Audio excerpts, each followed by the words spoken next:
네, 안녕하세요. 경영정보론 오늘 3주 이제 첫 번째 강의 또 시작하도록 하겠습니다. 오늘은 이제 또 새로운 주제를 가지고 1차, 2차, 3차 이제 3번에 걸쳐서 이야기를 하도록 하겠는데, 오늘 첫 번째는 이제 윤리와 이제 프라이버시에 관한 내용으로 강의를 하도록 하고, 그 다음에 2, 3차는 이제 정보 보안에 대해서 우리가 좀 알아보는 시간을 갖도록 하겠습니다.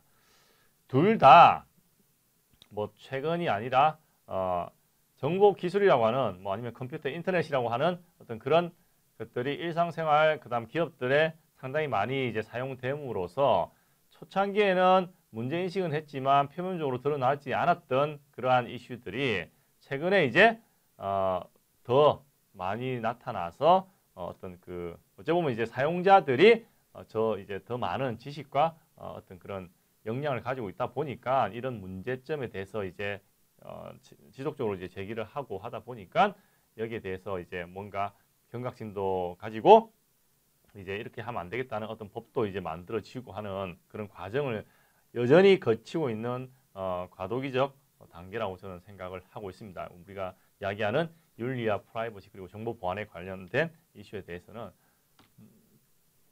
오늘의 주요 강의 초점은 이제 윤리적 이슈, 그다음 프라이버시 이제 두 개에 있다고 보시면 되고, 뭐 짧은 강의에서 윤리와 프라이버시에 대해서 모든 걸 다 이야기하기는 상당히 이제 힘듭니다. 실제 제가 이제 우리 강의 그 오리엔테이션 할 때도 이야기를 했는데, 경영학부에 이제 기업윤리라고 하는 그 필수 과목이 또 따로 있습니다. 한 학기 내내 기업윤리에 대해서 이야기를 하는 과목인데, 그런 내용을 이제 이렇게 짧은 시간에 다 이야기하기는 상당히 이제 제한적이라서 오늘은 이제 윤리적 이슈 프라이버시에 대한 어떤 기본적인 어떤 그런 내용들만 가지고 이야기하는 시간을 갖도록 하겠습니다. 그래서 여러분들 이번 강의를 통해서 여러분들이 이제 알아야 되는 거는 윤리가 무엇인지, 그 다음에 이 윤리의 세 가지 핵심 명제와 정보 기술과 관련된 윤리 문제의 어떤 네 가지 분류에 대해서 이야기를 하는데, 그 세 가지 핵심 명제와 네 가지 분류가 무엇인지에 대해서 알 수 있어야 되고, 그 다음에 개인 데이터와 관련된 부분에 있어서의 그 프라이버시와 관련된 그런 잠재적인 위협에 대해서 이해를 하시면 되겠습니다. 자, 윤리 프레임워크와 기업 환경에서 윤리와 IT. 자, 기본 윤리에 대해서, 그 다음 기업 환경에서 윤리, 그 다음에 정보 기술을 사용할 때의 어떤 윤리, 뭐 이렇게 이제 나눠서 보시면 되는데, 윤리라고 하는 거 영어로 이제 ethics입니다. 윤리는 개인이 자신의 행동의 지침으로 삼는 어떤 선악의 개념을 말한다 해서 right, wrong, 옳고 그름입니다. 옳고 그름에 대한 판단 기준인데, 이 옳다, 그르다, 즉 맞다, 틀리다고 하는 그 대답이 상황에 따라서 다 틀리다는 거죠. 그래서 윤리가 어렵다는 겁니다. 어떤 경우는 잘못된 것도 특정인한테는 괜찮습니다. 어떤 경우는 별거 아닌 것도 특정인한테는 상당히 이제 어떤 심각한 윤리적 문제가 되고, 실제 여러분들 뭐 매체에 나와 있는 뭐 윤리 관련된 그런 이슈들을 보면 내가 봤을 때 뭐 친구끼리 저럴 수도 있지 생각을 할 수도 있는데, 그 본인은 그렇게 느끼지 않는 거죠. 그래서 윤리 문제가 상당히 어렵다는 겁니다. 자, 윤리에 있어서 뭐 다양한 어떤 그런 기준, 원천이 있는데, 보통 많이 사용되는 그 네 가지 기준이 utilitarian approach, 이제 실용적 접근, 아니면 권리 접근, right approach, 공정성, fairness, 공동선 접근, good common goods in approach에서 이제 뭐 영어에 대한 표현을 그대로 그냥 한글로 이제 표현을 해놓은 건데, utilitarian approach는 실용성 접근이라고 하는 그 용어는, 자, 윤리 행동이란 어떤 최대한의 선을 가져다 주거나 최소한의 해를 가져다 주는 행동이라고 이제 말을 하고, 기업에서 윤리적 행동이란 당사자 모두, 즉 이제 고객이나 직원이나 뭐 아니면 뭐 주주, 사회, 즉 기업과 관련된 이해관계자들이죠. 최대한의 이익과 최소한의 피해를 주는 행동이라고 하는 아이디어를 기반으로 접근을 하는 겁니다. 권리는 좀 더 딱딱하게 가겠죠. 예? 실용성보다는 윤리적 행동이란 당사자의 도덕적 권리를 가장 잘 보호하고 존중하는 행동이다. 도덕적 권리는 자신의 삶에 대해 스스로 결정할 권리, 진실을 알 권리, 뭐 해를 입지 않을 권리, 그리고 어느 정도의 프라이버시를 가질 권리 이런 것들 다 포함할 수가 있습니다. 즉 당사자들의 권리에 초점을 두고 있다는 거죠. 그러면 그 당사자들의 권리가 실용성 접근에서는 조금 더 둥글하다면 권리 접근에서는 조금 더 날카로워져 가고 있다고 보시면 되고, 공정성 접근은 윤리적 행동은 모든 사람이 동등하게 아니면 동등하지 않더라도 정당화가 가능한 어느 기준에 따라 공정하게 대하는 것이라고 이야기를 하고 있고, 그 단적인 예가 이제 열심히 일하거나 기업에 더 많은 기여를 하는 직원한테 더 높은 급여를 적용하는 것이 공정하다고 말할 수 있는데, 그게 이제 어찌 보면 상식선에서 맞죠. 예? 그런데 일반 직원의 뭐 적게는 수백, 많게는 수천 배의 높은 급여를 최고 경영자가 연봉으로 받는 경우가 많이 있죠. 예? 그러면 그게 공정하냐? 최고 경영자가 일을 안 한다는 것은 아닌데 과연 일반 직원에 비해서 수백, 수천 배의 연봉을 받을 만큼 일을 하냐? 거기에 대해서 물어보면은 대답하기가 쉽지가 않습니다. 공정성 접근 관점에서 봤을 때, 제가 여러분들한테 나는 회사 말단 직원인데 진짜 소위 말해서 하루 그 상사가 많이 있으니까 뼈 빠지게 뭐 소위 말해서 발에 이제 불날듯이 이제 이렇게 뛰어다니면서 일을 해서 1년에 연봉이 4천만 원이다. 그런데 우리 회사 대표님은 내보다 한 20배 정도 많은 8억 정도를 받더라. 그 사람이 내보다 일을 많이 하나? 예?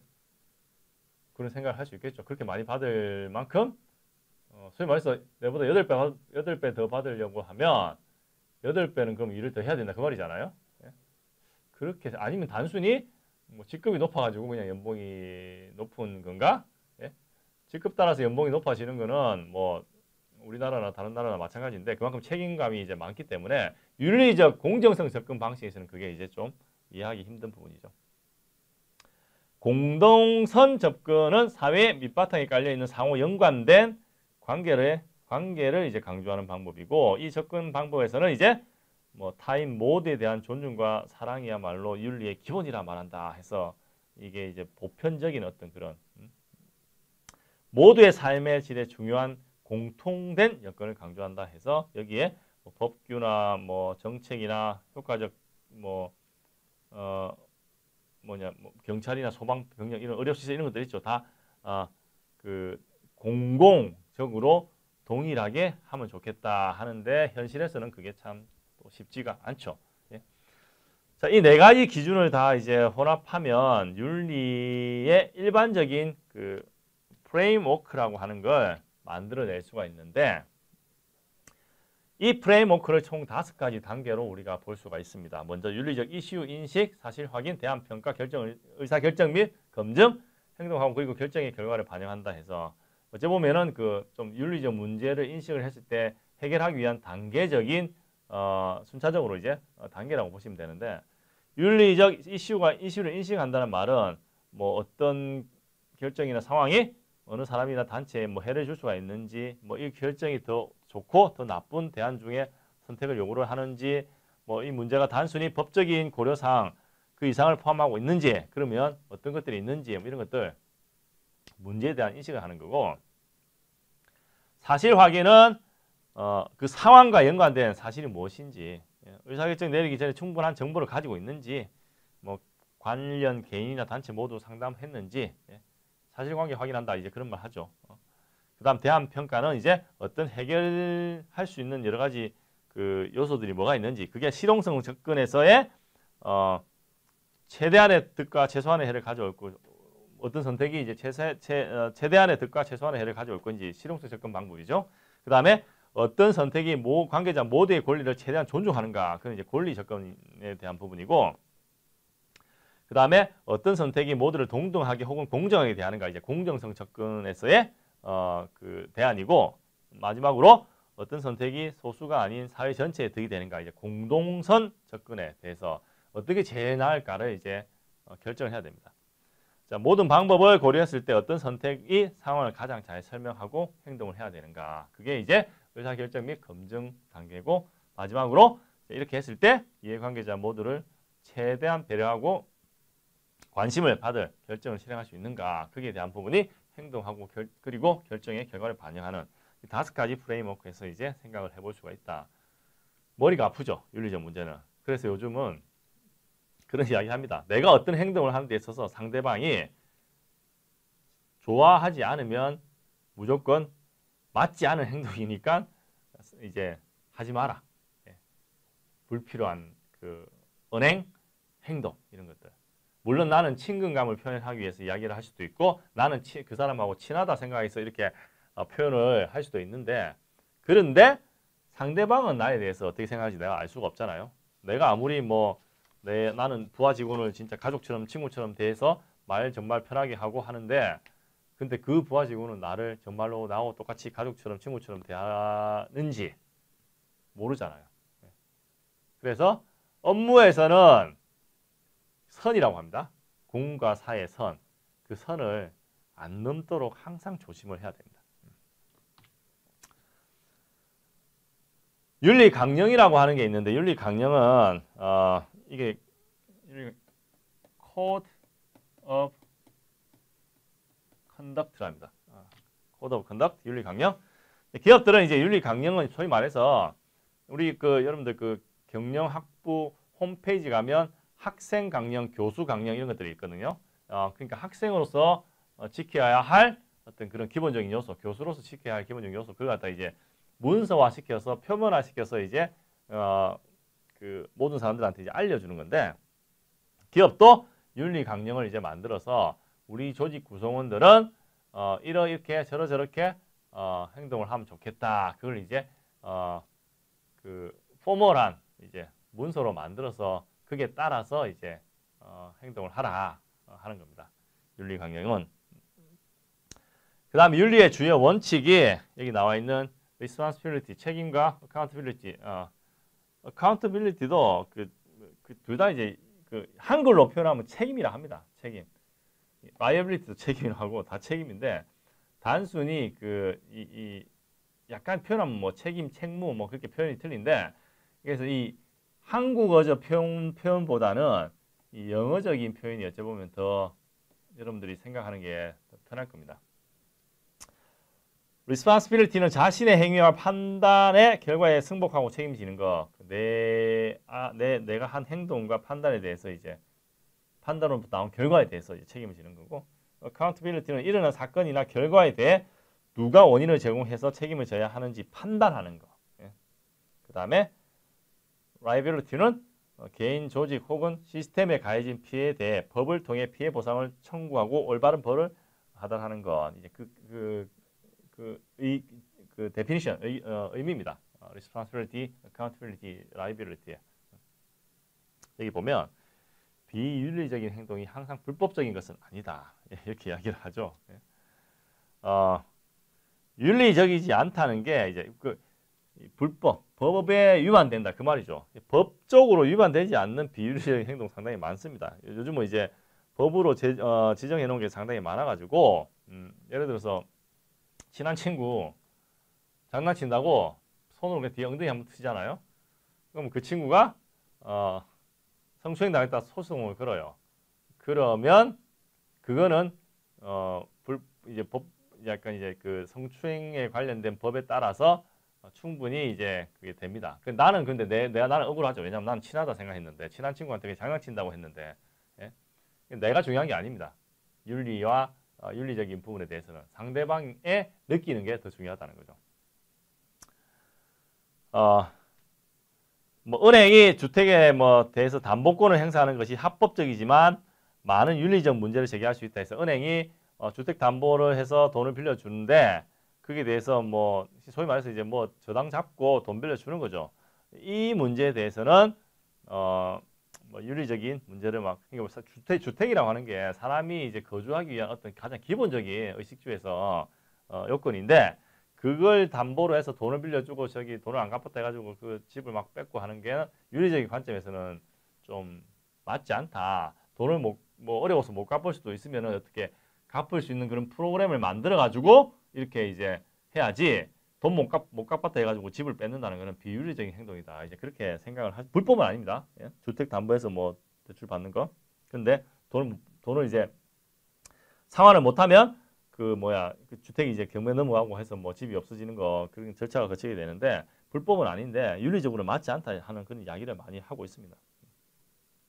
뭐 그것도 마찬가지죠. 어디야 저기 그 뭐죠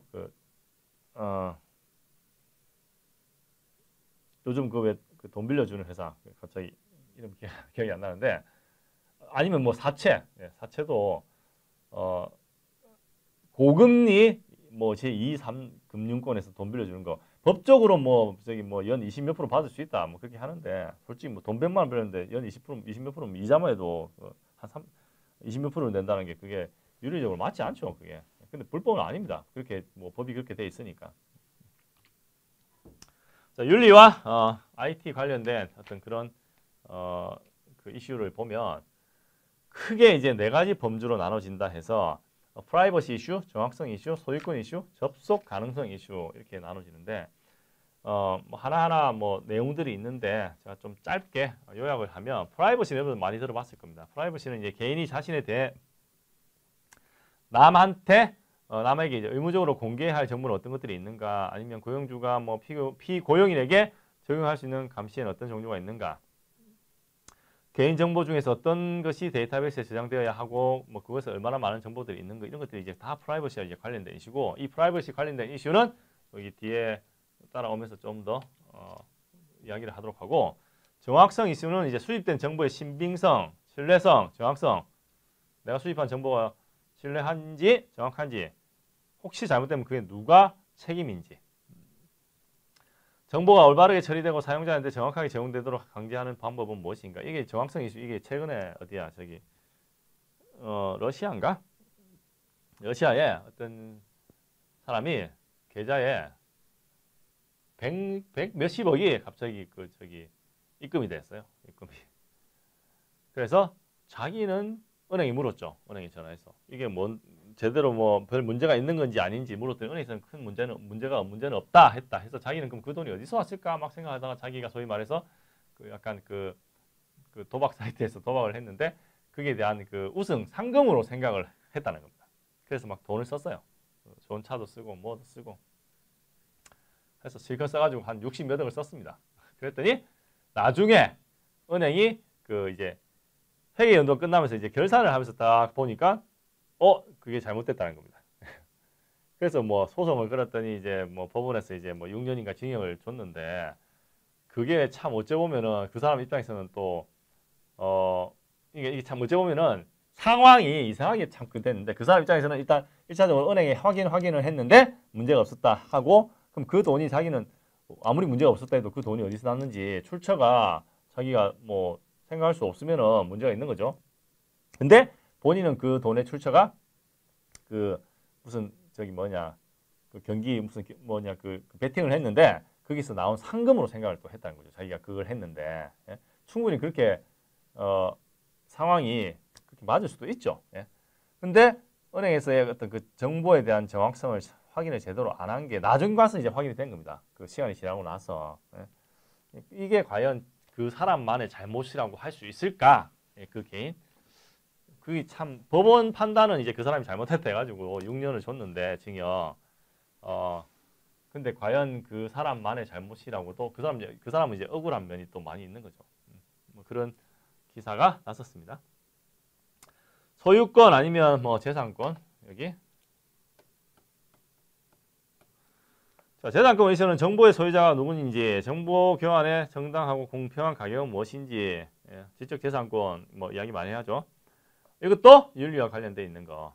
우리가 뭐 IT 기술, 인터넷 기술이 발달하면서 내가 만든 창작물이 누군가에서 도용당하고 뭐 그런 것들이 불법 소프트웨어 카피, 복사하고 그 음악, 그다음에 뭐 영화 이런 것들 막 그 많이 이제 도용이 당하죠. 그 실제 다 불법입니다.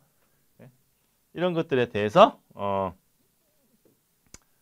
IT 기술에 의해서 발생되는 어떤 그런 문제점들이라고 이제 할 수 있겠죠. 접속 가능성 아니면 접속 권한 이슈인데 정보를 접속하도록 허가를 받은 사람은 누구인지, 정보에 대한 접근 요금으로 기업은 얼마만큼 받아야 하는지, 정보 접근에 필요한 장비는 누구에게 제공될 건지, 막 이런 것들.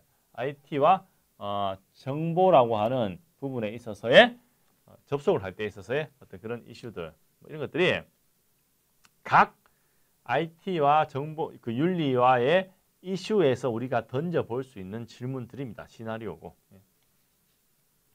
자, 이러한 IT 윤리 관련해서 주로 이제 프라이버시가 많이 언급이 돼서 이제 프라이버시에 대해서 좀 더 알아보도록 하겠습니다. 자, 보통 프라이버시라고 하면 사생활의 간섭이나 참여를 받지 않은 권리를 의미하는 거고, 내 개인 프라이버시가 있는데 하면은 내 사생활에 참여하지 마라. 예? 나는 그런 권리가 있다. 그 말이죠. 정보 프라이버시라고 하면은 나 자신에 대한 정보가 언제 어디서 어느 정도로 수집되고 배포되는지를 결정하는 권리다. 프라이버시는 개인, 단체, 기관 모두한테 적용이 됩니다. 프라이버시라고 하는 그 정의 자체가 이제 상당히 넓게 이제 있어서 프라이버시는 절대적이지도 않고 프라이버시는 뭐 사회의 필요와 이제 좀 조율을 해야 되는 부분이고, 사회의 알 권리는 이제 개인의 프라이버시보다 이제 더 뭐 위에 있다 하는 그런 법정 판결들이 있는데, 그거는 그 법칙은 뭐 조금씩 다 틀립니다.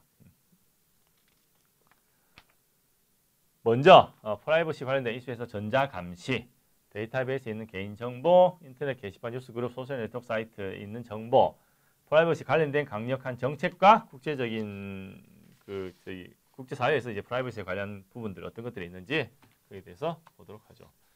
프라이버시는 방금 이야기한 대로 합당하지 않은 개인의 강요로부터 자유롭거나 홀로 있을 권리고, 정보 프라이버시는 이제 내 자신에 대한 정보에 대한 부분이고, 좀 전에 이거는 말씀을 드렸고, 두 가지 국가에서 그 법원에서 결정한 거, 이제 프라이버시 권리는 절대적이지 않다. 반드시 사회 필요와 균형이 유지돼야 된다. 그 다음에 대중 알 권리가 개인 프라이버시보다 더 위에 있다. 또 제가 좀 전에 말씀을 드렸습니다. 전자감시는 먼저 기술을 사용해서 개인의 일상생활을 모니터링한다 해서 뭐 근로자, 정부, 기타 기관에 수행하는 정보 시스템인데, 여기 보시면 여기 있죠. 제일 많이 알려진 전자감시, 우리 말하는 CCTV, 감시 카메라. 요즘 이거 말고도 뭐 차량에 있는 블랙박스, 아니면 조금 더 올라갈게요. 위성, 저 위에서 위성 찍고 있습니다. 요즘 뭐 위성 기술이 워낙 좋아져가지고 아주 저 사람 머리까지 다 찍히고 뭐 그러고 있는데, 자, 이러한 것들이 예를 들어서 내가 지나가는데 어떤 차에 블랙박스가 나를 찍고 있었다. 그게 내 프라이버시를 침해하나? 정보 프라이버시죠. 지나가는 그 우리 여기 CCTV 상당히 많잖아요. 예. 감시 카메라에 내가 지나가는 모습, 내 얼굴, 뭐 내 전체적인 모습들 다 찍혔다. 누가 본다? 아니면 공공장소에서 누가 뭐 자기 그 셀카를 찍는데 내가 뒤에 있었다, 이런 것들. 예. 다 전자감시와 관련되어 있습니다. 거기에서 내 정보들이, 내 이미지가 다 이제 수집이 되고 있고, 디지털 센서, 노트북, 웹캠, 비디오 센서 뭐 이런 것들 다 이제 많이 사용되고, 그 다음에 가격도 저렴해지니까 이런 전자감시가 더 많아졌다는 거죠.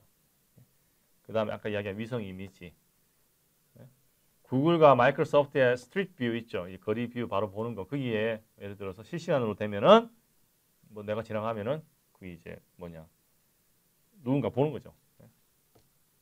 이런 것들. 엄격히 생각하면 이슈가 되는 부분들이거든요. 프라이버시 관련해 가지고. 그 다음에 데이터베이스에 있는 개인정보, 개인 데이터 기록 보유자, 신용 보관 보고기관, 내 신용에 대해서 보고하는 기관, 은행, 금융기관, 뭐 전력, 수도, 유틸리티 회사, 뭐 고용주, 병원, 학교, 정부기관, 국세청, 정부, 전부 개인들 정보 다 가지고 있습니다. 네, 은행 계좌 있으면 은행 뭐 다 들고 있고 그 신용평가하는 데서 개인들 신용평가 뭐 신용카드 회사들 다 가지고 있습니다. 보험회사. 여러분들 고용주 그 회사에도 가지고 있고 병원 가면은 병원 뭐 개인정보 다 있죠. 학교 다니면 여러분들 학교 뭐 주소부터 전화번호 다 전부 다 있죠. 국세청 뭐 여러분들 뭐 월급 받으면 국세청에서 여러분들 돈 얼마나 받는지 전부 다 알고 있습니다. 예. 뭡니까요? 이걸 보관하는 기관에서 잘 관리해야 되죠. 예? 그 뭐냐 보안을 상당히 높게 해가지고. 근데 우리가 많이 들리는 게 뭐 개인정보 유출이 되었다, 뭐 되었다 그런 이야기가 많이 들리죠. 예. 어떤 내가 병원 갔는데 병원에서 환자들 정보가 유출되었다. 이 병원은 어찌 보면은 아주 심하게 혼나야 됩니다. 법적으로. 예. 고객의 즉 환자들의 개인정보를 막 그렇게 부실하게 관리하지 않았다는 그 책임을 엄격히 물어야 되는 거죠.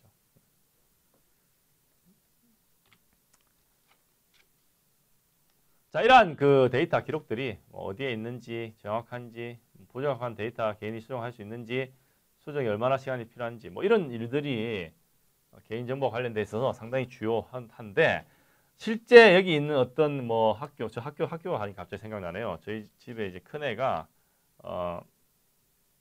지금 이제 초등학교 다닐 때 예전에 중학교인가? 네, 중학교 때인가? 학교를 그 좀 한 해 빨리 갔어요. 3월생이라 가지고 그랬는데 그 학교 웹사이트에 그 생년월일이 학생들로 쫙 다 나와 있어 가지고 어떤 친구가 이제 저희 집 애한테 너는 나이도 한 살 어리면서 이제 그런 이야기를 했대요. 그래가지고 제가 이제 그 학교에 이제 그 교장 선생님한테 연락을 해서 자, 개인정보법에 따라서 생년월일이 그 나오는 거는 법적으로 위반되질 않습니다. 근데 이제 주민등록번호가 다 나오는 거는 이제 법적으로 이제 위반이 되는데 앞에 그 생년월일 나오죠. 뭐 1995년 뭐 몇월 며칠생이다. 그까지 나오는 거는 실제로는 위반이 안 됩니다. 실제 여러분들 왜 연예인들 그 프로파일 뭐 인터넷 가면은 뭐 몇 년 몇 월생이다 그런 것도 다 나오잖아요. 그런데 그 당사자 본인이 원하지 않으면 그 정보를 올리면 안 됩니다. 근데 이제 뭐 학교에서야 뭐 어떤 의도를 가지고 한 건 아니고 이제 그냥 일반적인 그 학생들 생년월일 정보 그냥 올린 건데 그 우연찮게 이제 그 학교 빨리 들어오는 학생들 이런 것들 제가 예전에 학교 갈 때는 학교 빨리 들어가는 게 일반적이었는데 요즘은 이제 다 그 자기 그 연도에 맞춰서 들어가니까 저희 애가 마지막이었어요. 학교를 그 한 해 더 빨리 들어갈 수 있게 허용된 게. 근데 그게 이제 누가 보고 이제 거기에 대해서 이야기를 하니까 제가 이제 학교에 전화해가지고 그 정보는 내리는 게 맞는 것 같습니다 하고 제가 이제 의견을 드렸더니 학교에서 즉각적으로 빨리 조치를 해주셨어요. 예. 그러니까 이제 의도적으로 한 건 아니고 뭐 무의식적으로 하게 된 거죠. 이게 그러한 개인정보 관련해서 우리가 하는 행동 중에서 무의식적인 게 상당히 많습니다. 여러분들 뭐 어디야? 세금 낸 고지서 그냥 버린다든지 아니면 신용카드 뭐 전표 그냥 버린다든지 이런 것들 누군가 수집해가지고 다 볼 수 있어요. 인터넷 상에서 자유로운 발언 때 프라이버시 뭐 저질 정보는 의사결정에 대한 영향을 준다. 이게 그래가지고 우리 여기 나오는 게 많이 나오죠. 가짜 뉴스, 페이크 뉴스, 가짜 뉴스 여러분들 언제 제일 많이 들었습니까? 뉴스입니다. 뉴스가 아니고. 예. 미국의 트럼프 정권 때 트럼프 대통령이 뭐 you are fake 되게 많이 했어요. 실제 2017년도 올해의 그 단어, 예? 그 뭐냐 브리테크니 그 백과사전에서 그쪽 회사에서 올해 단어를 매번 이제 정하는데 2017년도인가 16년도인가 정확히 기억이 안 나. 17년도 같습니다. 그때 올해의 단어는 페이크 뉴스였습니다. 가짜 뉴스. 근데 실제 지금도 우리 인터넷 상에서 뭐 뉴스 그룹, 소셜 네트워크, 블로그 뭐 심지어 뭐 그런 거 많죠. 요즘 뭐 배달 음식 많이 시켜 먹으니까 그 별점 테러부터 해가지고 예. 뭐 얼마 전에 저기 그 났던데 어떤 사람이 뭐 실컷 먹고 안에 뭐 그 목장갑 나왔다고 해가지고 참 말도 안 되게 가짜 정보를 가지고 테러를 하는 거 이런 것들. 예? 어째 보면 우리가 여러분들 쓰고 있는 인터넷 아니면 웹 있죠. 1995년에 웹이 처음 이제 뭐 런치가 됐다 뭐 그런 이야기를 하는데 어떤 프로젝트에 의해서 인터넷 웹이 뭐 정보의 홍수 뭐 바다다 이야기를 하는데 뭐 그런 이야기를 합니다. 지금의 인터넷 웹은 소위 말해서 포맷 한번 다 포맷 시켜야 된다. 정리를 해야 된다. 왜? 좋은 정보도 많지만 가짜 정보가 너무 많다는 거죠. 그래서 그런 이야기도 하고 있습니다. 프라이버시 관련된 뭐 강력한 정책에서 고객과 의뢰인 그리고 직원들의 프라이버시를 보호하기 위해서 조직이 가이드라인 해서 거부 권한 모델, 승인 권한 모델, 옵트인, 옵트아웃 모델이라고 이렇게 이야기를 하고 있습니다. 수집 동의, 개인정보죠. 개인정보 수집 동의의 거부 권한 모델은 기업이 개인정보를 처음부터 수집하되 고객이 수집을 거부할 경우에 수집을 하지 않는다. 기업은 고객의 정보를 디폴트로 수집을 하는데 고객이 하지 마세요. 그렇게 안 하는 이상 계속 수집하는 겁니다. 여러분들 왜 문자 오죠? 막 정크 문자나 이메일 오잖아요. 근데 수신 거부하고 싶으면 밑에 뭐 눌러야 됩니다. 문자 왔을 때 문자 수신 거부하고 싶으면 아래 뭐 080 무슨 번호로 전화하세요. 그렇게 하는 거예요. 내가 수신 거부 해서 옵트아웃은 내 개인보다는 이제 그쪽 기관 쪽에 좀 더 선호가 가 있는 그런 모델이고 프라이버시를 더 중요시 생각하는 사람들은 옵트인을 원합니다. 옵트인. 이게 뭐냐? 내가 동의를 했을 때만 내 정보를 수집할 수 있는 거죠. 그렇지 않으면은 못한다. 그래서 여러분들 뭐 동의하시냐? 동의 막 체크해야 되죠. 체크 안 하면은 못합니다. 근데 웃긴 게 동의를 안 하면은 뭐 어떤 서비스를 우리가 받을 수 없는 그런 환경에 있어가지고 뭐 어쨌든 두 개가 이런 차이는 있다. 프라이버시 선택권 플랫폼에서 이제 P3P 플랫폼이라고 해서 뭐 이건 그냥 나와 있는 용어인데 현재 소비자들한테 제공되는 프라이버시 도구 중 하나가 이제 이 P3P라고 하는 이건데 전자상거래 웹사이트 방문자에게 해당 사이트의 프라이버시 정책에 대해서 자동 안내하는 프로토콜입니다. 그래서 P3P는 방문자들이 자신이 방문하는 웹사이트에서 수집하는 데이터의 종류와 양을 설정을 할 수 있게 해주는 겁니다. 또한 이제 방문자가 방문한 사이트의 프라이버시 정책과 방문자의 프라이버시 요구나 아니면 다른 표준 뭐 이런 것들을 뭐 비교해가지고 이제 볼 수 있게 해주는 개인의 프라이버시를 좀 더 이제 존중하기 위해서 이제 만든 정책이고 국제사회에서는 이런 프라이버시 이슈에 대해서 뭐 계속 이야기를 하고 지적을 하고 있고 인터넷의 어떤 글로벌 특성 중에 하나가 이제 데이터의 프라이버시를 이제 복잡하게 하는 거고 그래서 지금 많은 나라들이 데이터 보호법이라고 하는 거 데이터 보호법을 이제 가지고 계속 개발을 하고 만들고 있고 이러한 그 데이터 보호법이 한 국가에서 다른 국가에까지 일관성이 없는 기준, 뭐 국경을 넘나드는 데이터 협업 이런 거에 있어서는 한계점이 있습니다. 전 세계적으로 표준화된 데이터 보호법을 하자. 그렇게 하려면 국가 간의 어떤 그런 합의, 동의가 있어야 되는데 그 합의 동의라고 하는 게 생각보다 그렇게 쉽게 잘 이루어지지가 않거든요. 하지만 많은 나라에서 개인정보 데이터 보호법의 데이터를 보호한다는 그 관점에 있어서는 공감을 하고 거기에 대해서 지속적인 이제 노력은 하고 있다. 이번 강의에서는 윤리가 무엇인지에 대해서 먼저 알아봤고 윤리의 어떤 세 가지 핵심 명제 그리고 IT와 관련된 윤리 문제 네 가지 분류에 대해서 이제 알아보는 시간을 가졌습니다. 그리고 개인 그 데이터를 보호하는 것, 특히 이제 프라이버시에 관련된 이슈에 대해서 뭐 국제사회에서 어떻게 이제 활동을 하고 있는지 아니면 프라이버시 보호를 위해서 어떤 정책들이 있는지 뭐 거기에 대해서 알아보는 시간을 가졌습니다. 다음 강의에서는 이제 정보 보안 쪽으로 이제 넘어가서 정보 보안이 무엇인지에 대한 설명과 보안의 취약점에 대한 원인, 그 다음에 다양한 의도를 가지고 아니면 비의도적 실수로 정보 보안 위협에 대한 것들이 어떤 것이 있는지에 대해서 알아보는 시간을 갖도록 하겠습니다. 네, 오늘 강의는 이걸로 마치도록 하겠습니다. 감사합니다.